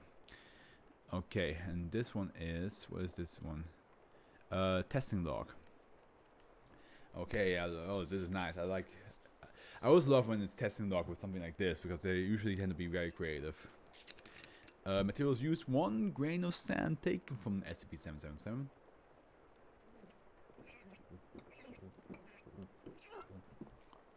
One drop of water is applied to the sand. No visible effect. Of course not. It's one drop of sand. It's 1 grain of sand with 1 drop of water. Test B. 1B. A small clump of sand taken from SCP-777 was applied to the sand. Sand animates into 3 European hornets, which then escape from the containment and attack security officer. Blank. Security officer blank is relatively unharmed as the hornets are unable to properly sting him. Dash 1 was then destroyed by a second member of the security. Wait. They couldn't probably sting him because they made out of sand? Or how am I supposed to understand that? Because I imagine like as a sand hornet trying to sting you, the sting will just fall off. Test 1C. 2 connected small clumps of sand taken from SCP-777. Water is applied to sand. Sand animates into what appears to be a hybrid between a crab and an octopus. That's dope. Dash 1 is immobile and destroyed without incident. That's dope that it cannot move, but it's dope that it can combine 2 animals. Test 1D. Mixture of regular sand and sand taken from SCP-777 was applied to the mixture. Sand taken from SCP-777 animates into an African rock python, which burrows out of the sand and is destroyed by security when it attempts to escape containment. Test 1E. Sand taken from SCP-777 take containment in a test tube was applied to sand. Sand animates into an unidentified mass with which demonstrates acidic qualities. Dash 1 destroyed without incident. Test 1F. Large amount of sand taken from SCP-777 in a tank filled with water. Sand is inserted into water tank. Sand takes slightly longer to animate into a juvenile great white shark. Dash 1 does not suffocate when water is removed from the tank and is subsequently destroyed by security. So it can't become a shark and then live above water. Test 1G. Sand taken from SCP-777 formed into a sculpture of a cat. Water is applied to sand. Sand animates into 3 abnormal large subscorpions. Okay. Dash 1 destroyed by security without incident. So, even though it was already sculptured, it animates into something else. It doesn't follow whatever it was before. It's just sand that forms itself, basically. 1H. Sand taken from SCP-777 placed next to the small plant. Water is applied to sand. Sand animates into an unknown form of plant life, which appears to strangle the plant. Dash 1 destroyed by security without incident. It appears Dash 1 manifests itself as whatever it's deadliest to the nearest organism. Okay. Dr. Blank. I don't know why I imagine like this plant-based, like this, like basically wheat based plant that's going out and slowly but surely also grows 2 hands and just tries to like choke the other one. Interviewed blank blank. Interviewer Dr. Blank. This interview was conducted after blank blank was retrieved from SCP-777. Interview was taking place to ascertain SCP-777's nature. Okay. Hello, blank. I just need to ask you a few questions about what happened. Hi, Doc. Far away, I guess. When did you discover SCP-777's unique quality? We've been in that damn desert for 15 minutes and blank just wiped some sweat off his hand and oh Jesus Christ. Please continue, blank. Blank blank does not respond. Dr. Blank sighs and applies a Class B desensitizer. This will help, blank. Now tell me what happened in the desert. Monotonous. Blank, Blank got swarmed by the ants. They ate him, and then they ate Blank, and then they ate Blank, and then they ate me. They're eating her. Next gonna eat me. Oh my god.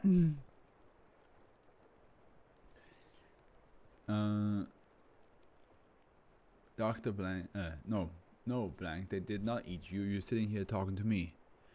I'm sitting here talking to you. Yes. What happened next, Blank? Me and Blank ran away. Blank was bleeding and he fell over and it made a messed up crab. I'm sorry? Looked like a crab gone wrong. Too long and too flat, and I think we're blind. What happened next? Does not reply. 10 seconds pass. Answer the question, please. I kept on running. Those things were right behind me, and I just kept on running. They got Blank to think it was rats that got to him. I just kept on running. Did you see anything else when you were in SB777, Blank? Sand. It was just sand. Buildings made of sand, oceans made of sand, animals made of sand. They were huge, bigger than the buildings. Blank, sorry. This was the center, yes? The center of SB777. No, it was closed though. I carried on running and I went through there? Can you tell me what was in the center? There was nothing. I just got more sand. Collapse at this point was removed by medical staff. Closing statement: Blank was later diagnosed with post-traumatic stress disorder and given temporary leave for stress. Well, at least the only survivor gets to have temporary leave in this foundation. Good to know. But wow, that's hardcore.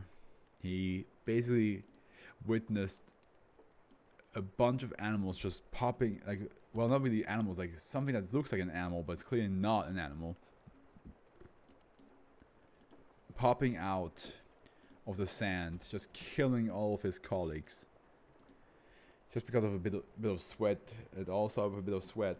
And then... oh, God. Why are my arms so heavy?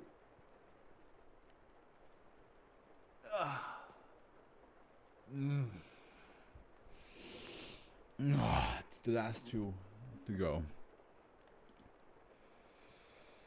Yeah. Paradise Falls. Hey, that's the name of a movie.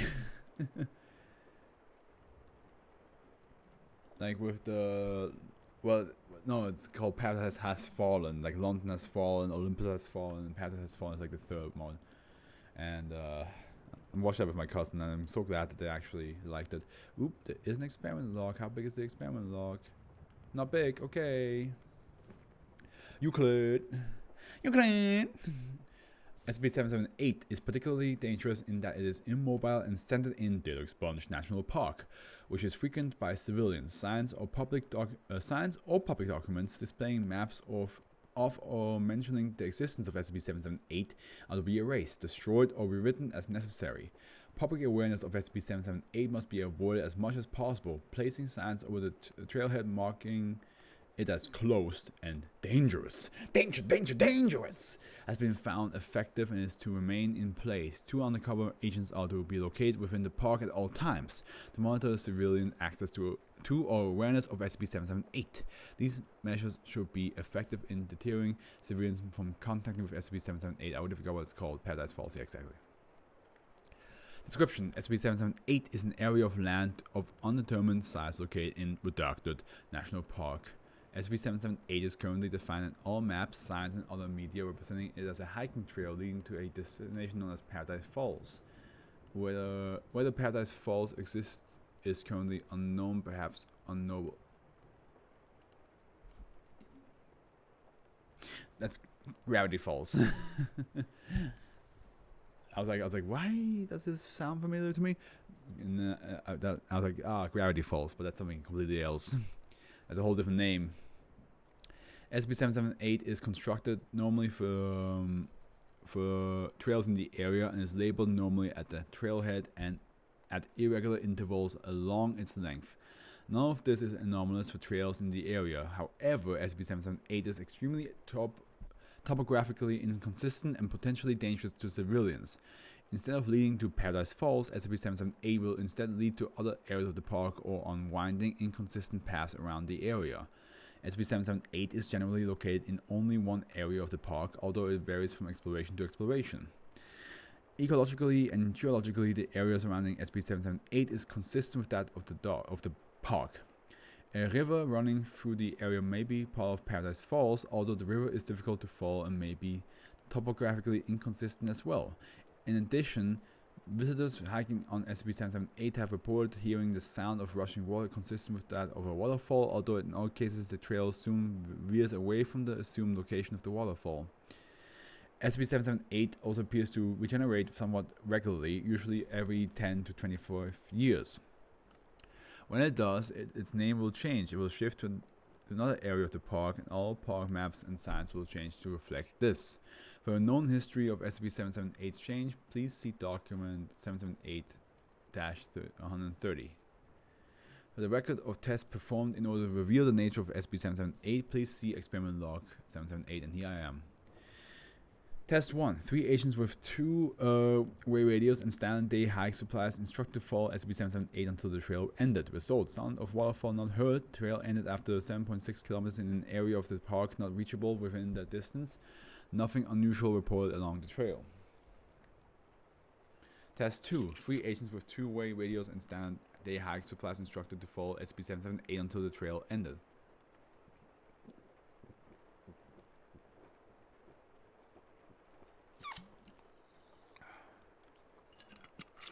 Sound of waterfall heard. Trail did not end.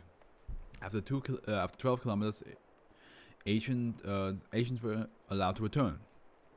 Although it arrived in the same place, the trail back was reported as different from the trail they had come in on and required uphill travel in both directions. This would be every person with horrible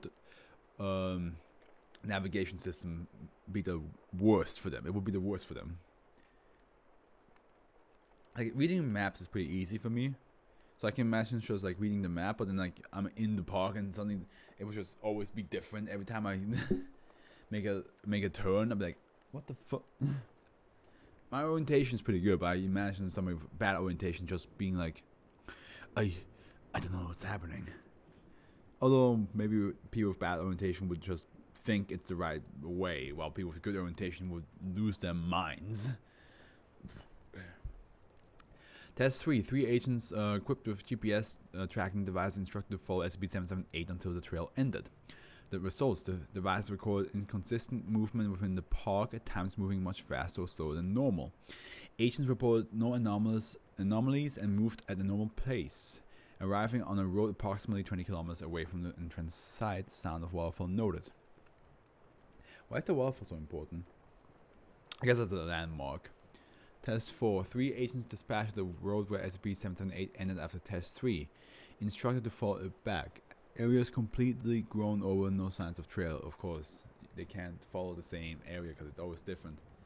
Test 5. 3 agents with 2-way radios and standard day hike supplies instructed to follow SCP-778 until the sound of waterfall was heard, then travel off trail until the source of noise was reached. Waterfall noises heard at 4.2 kilometers. Traveling was immediately made very difficult by the presence of large shrubs and trees. Agents persisted using knives to cut down vegetation until encountering several large footprints resembling data expunged. Upon noticing several large shapes moving in vegetation in the distance, possibly data expunged, agents immediately returned to the trail and back to the starting point without any problems. Oh, so there's something in the jungle, but this is the forest, so. Well, it's a park. Test 6. 3 agents with overnight backpacking supplies and equipped with semi-automatic weapons instructed to follow SCP-778 until the sound of waterfall was heard, then travel off trail until the source of noise was reached. Okay, now they're strapped, they're decked out, they got everything they need to maybe deal with whatever is in the bushes. Oh. My God, I need a head massage. I really badly need a head massage. Waterfall noise is heard at 15.9 kilometers. That's pretty far. A heavy cloud cover at night made an exploration and aural detection difficult, and teams soon lost both the source of the noise and the trail. Last radio transmission stated that they were going to set up camp for the night in an unknown clearing at the edge of some sort of field. Before radios were switched off for the night, radio was apparently never turned back on. Communications operator at the base noted that the sound of wolf-like howling in the distance, although wolves are not native to the area and this was never mentioned and possibly never noticed in the transmission. All attempts to recover the team has failed. Are there werewolves in there? Or just wolves, regular wolves that just decide like, well, fuck these guys. Note, recommended that unless the situation changes, all off-trails exploration of SCP-778 be done by Class Ds or by solo agents to avoid excessive loss of personnel should this happen again. Test 7 one agent with two-way radio, standard day hike equipment and radio transmitting helmet mounted camera was instructed to follow SCP-778 until he heard the sound of waterfall was heard, then to travel off trail until the source of the noise was reached. Noted that there was a dense fog that day that made vision beyond approximately 30 meters impossible. He's gonna get killed in that fog. Waterfall noise never heard. Agent noted that the trail seemed to continue up a very steep, rocky, alpine meadow and was hard to see. Instructed to continue, agent began climbing and became distracted and unresponsive, noting that the trail just goes up and up and up. Contact lost. He went to heaven. He found the staircase to the pearly gates. The staircase, excuse me. I said something else. I think I said stairgaze. Slowly getting tired.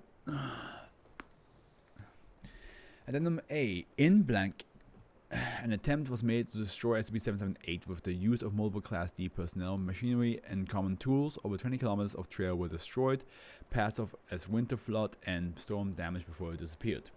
7 months later, the trail reappeared in a different location under the name Paradise Falls. Given the effort needed to destroy that much trail and the other failure of the attempts, total destruction of SCP-778 is not recommended again. Document 778-130, list of known previous incarnations of SCP-778, initial recovery in blank blank Elfen, blank blank Nightfall Pound, Fox Lake, Cedar Point, Western Ridge, present Paradise Falls. It's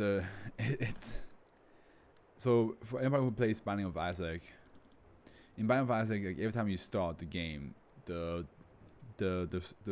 surrounding area is different. Like, it always like randomizes what room you get, what monsters you get, and all that. So I imagine it's the same like this. Every time you enter this park, it's just a different experience altogether.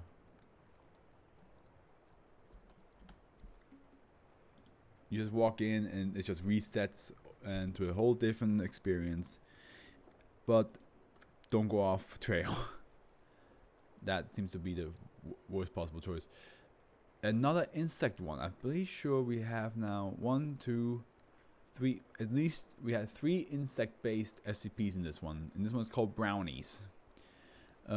Safe. Okay. SCP-779 is currently contained at site blank in blank. SCP-77. How long? Okay, I might be done in less than 2 hours. SCP-779 specimens are to be contained in a 6 meter square chamber with no furniture. All personnel entering SCP-779's containment chamber are to wear hazmat suits. Hazmat suits are to be checked for the ruptures before and after entering the containment chamber. In the event of a suit breach, compromised personnel are to be removed from the area and detained for 24 hours. SCP-779 is to be provided with 1 liter of milk each day. Oh, okay, milk. Interesting. Description: SCP-779 is a species of insect similar in appearance to the common bee or wasp. Another fucking wasp one. Specimens of SCP-779 are typically colored in red and black, although variations in this have been noted among the populace. SCP-779 usually breed and live in human residences, but sightings of SCP-779 have been reported at rivers and lakes, suggesting the possible existence of a subspecies. SB779 operates with a typical social system. A queen is always present in the center of the nest and reproduces constantly, while workers retrieve food for the rest of the hive by stealing from the resident. SB779 queens are recognizable by the distinctive yellow spot preserved on their backs. SB779 nests are usually formed from whatever materials are available in a section of the human residence with little traffic, such as an attic or basement. SB779 will have been observed to operate at all times of the day. When a nest has been formed, specimens of SB779 will attempt to sting residents, injecting them with the hallucinogenic venom. After this initial injection, SB779 will sting the victims at least once per day to keep the venom in their system. When injected with the venom, victims of SB779 will perceive SB779 as small humanoid figures with wings and believe that SB779 are assisting with the maintenance of the residence. Okay. Victims will continue to believe this even if the residence undergoes structural collapse. Okay.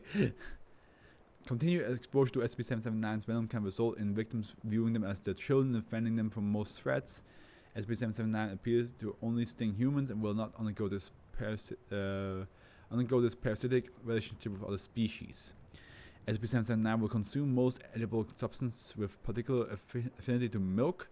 Consumption of milk seems to be remedial to SB779. Injuries such as torn wings and missing legs have been observed to heal in a matter of hours after consumption. Victims of SB779 will casually give most of their food to SB779, but will not allow themselves to succumb to malnutrition. SB779 can exist in symbiosis with the victims for months or years until the victim is cut off from the supply of venom. And that's all of them. Again, we had a lot of insect ones in this one, eh?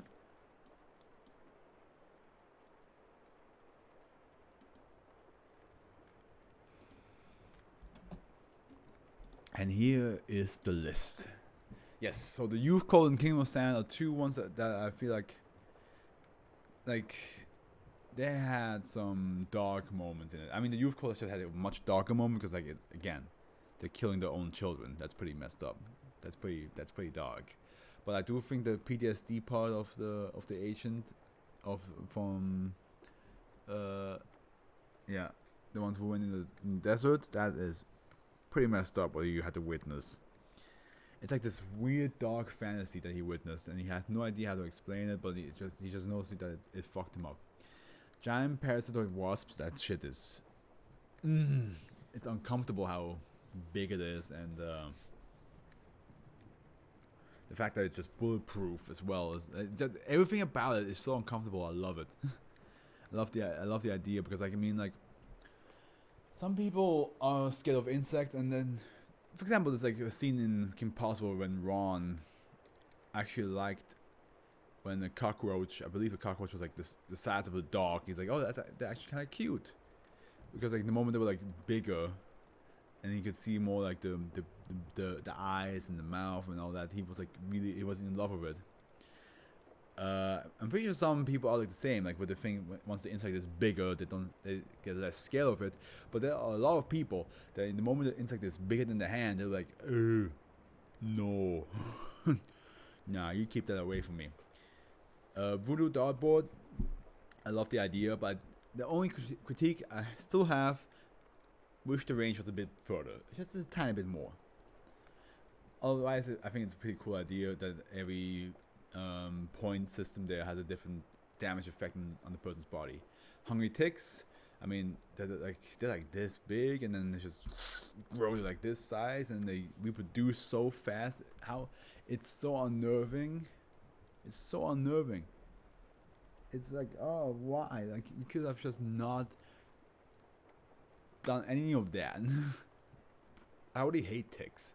I never had one on me personally, but a couple of my dogs had them, and every single time I see one, I have this seething hatred towards them, because I'm like, you attacked my dog, you sucked its blood, and it was getting uncomfortable, and we didn't know why, and then we see it on the ground, it's just full of blood, and we're like, It's because of you. You made our doggy uncomfortable. Like if I could just magically put a shield around dogs so that whenever a tick tries to jump on them, they just combust in the air, I would. I fucking would.